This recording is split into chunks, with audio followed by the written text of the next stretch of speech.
The movie was great, thank you. My request is that you come back and that you do more, if you can. We can find the money somehow throughout the state. It's a much, much bigger story than even what was shown. One of the bigger parts that wasn't talked about that I think will really influence people that are probably for the mine is that is about mountaintop removal, the specifics of mountaintop removal and how dangerous that is with the ultrafine particulates and stuff. I mean, the data is there, the proof is there. You know, and it's not talked about. I have a feeling, and I just think that if more people knew that and were really aware of that, we'd get further on this. I think it's a much bigger fight than we even think it is. It's not just here with this mine. There's frac mines just popping up like nuts all over Wisconsin.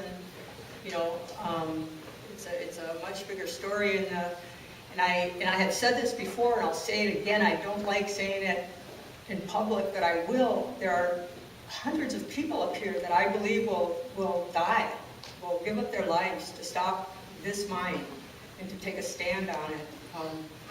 So it's big. It's big story. Please come and try to do more if you can. Thank you. Yeah, that's something we would definitely consider. It's a big process, as you can imagine, to do a film, and we'll see what happens. Another option that people could consider is screening this documentary along with other documentaries. There's a lot of films about mountaintop removal in West Virginia.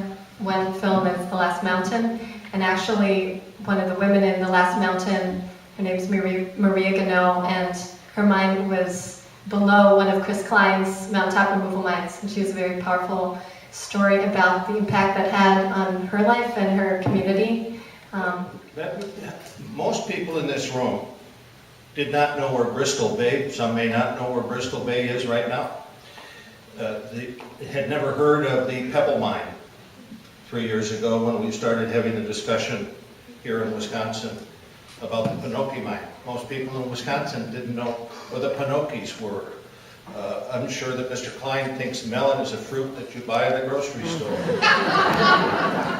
The point I'm making is that after 3 years of intense public discussion, much more intense than we have had here on this very intense challenge, EPA is now enacting a provision that will have profound implications on the Pebble Mine in Bristol Bay, which is a watershed, a very fragile watershed, where half the nation's sockeye salmon are produced. But it took a coalition of citizens to communicate with EPA. The point I'm making is this story that is underscored in the documentary is the story that needs to be told about how people are trying to preserve a watershed. The focus has to be on the watershed and the water, not what someone will do to prevent the mine, because we are a long way from them applying. We are a long way from them getting an application. And what you want to do is get the focus back on that incredible watershed, which is in the homeland of the Bad River Reservation, and talk about its unique characteristics and what is threatened. They did that up in Alaska and it worked, and that's where the focus has to remain. And I give credit to Mike and to his fellow tribal leaders who are communicating with EPA to start that conversation. We need to build that conversation with thousands of letters from citizens who speak from their heart about what this watershed means. That's where I think the real fight will occur. What Bob's talking about, and we have the man here. Tracy, you want to give a few words about what you found in your study? If you haven't seen it, the Wildlife Association or the Wetlands Association studied that watershed, or at least part of it, and Tracy made some amazing discoveries. One of a whole group of people, including the Bad River Watershed Association, the Tribal Natural Resources Department, a bunch of folks now, including USGS, all these people now are looking at the resources of the Bad River Watershed and trying to get some baseline information, understand what's going on up here right now, how the system works, etc. And so there's a big effort to do that. We're participating in that as well. A lot of my work, our work from our organization has been getting to know the wetlands in the upper watershed, in the area where they want to, where the proposed mine has been identified, and trying to understand how those wetlands, what condition they're in, what are the functions of those wetlands, how do the wetlands up in that area that will be removed if there ever is a mine put in there, how will that then affect all the water resources all the way down the hill to Lake Superior to the rice beds. So what we found is incredibly high quality system up there, functioning very well, hydrologically intact, and these are not real common anymore throughout our nation to have an upper watershed area like this in the condition that this is. And so, yeah, we're really surprised. So this is something we think worth preserving, worth saving, and important to continue studying here. Our whole goal in this is to really make science lead this show, not money, not politics, but really promote the science and get people to understand what's up there, what's at stake, and make decisions based upon facts. Bad River chairman asked the EPA to intervene on their behalf to prevent the mine from polluting their reservation waters. Where are we in this process at this time, Chairman Wiggins? We wrote a letter, and although the genesis of that effort was within the Bad River Reservation here, we sent that letter through the umbrella of the Chippewa Federation. So there were all six Wisconsin Chippewa tribes in one mind, kind of one heart, as that letter went out. And so our first meeting to talk about that is scheduled for August 21st on Grand Traverse, Michigan.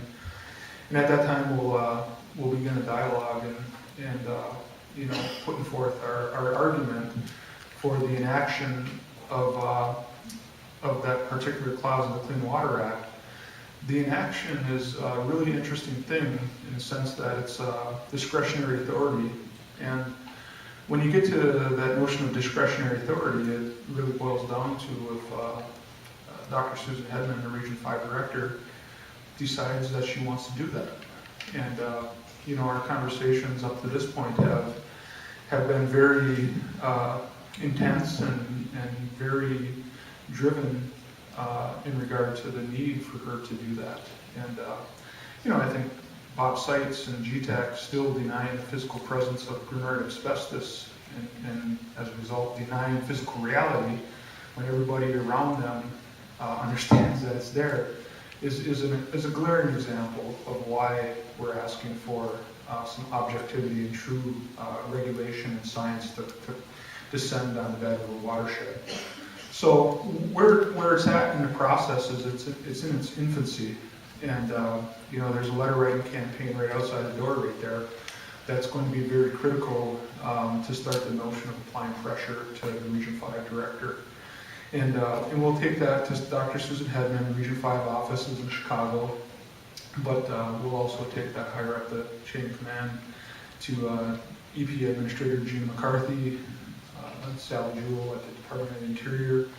I've had the opportunity to lay out our argument for protection and preservation to both of them, and we'll continue to hammer that message.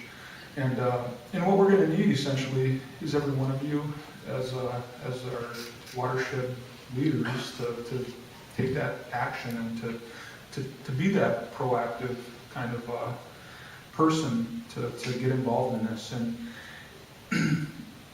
I'm probably one of the most guilty of feeling satisfied sometimes with hitting the like button on Facebook or sharing a cause, right?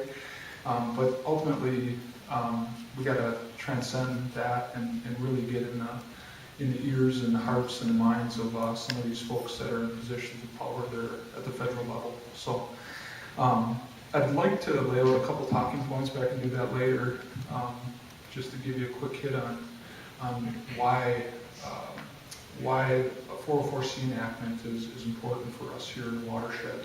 But I can do that later.